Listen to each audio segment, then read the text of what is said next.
basketball is a game of adjustment. So, yung nakita namin na medyo hindi kami makasabay do sa bilis ng Arellano, medyo kailangan bagalan namin yung flow ng offense nila.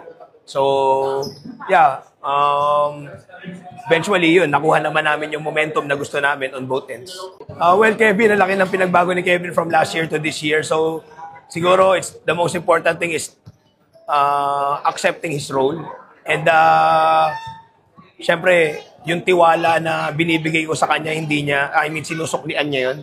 And also, kailangan maramdaman, hindi lang ni Kevin, but ng mga bata na I trust them and I love them, no matter what.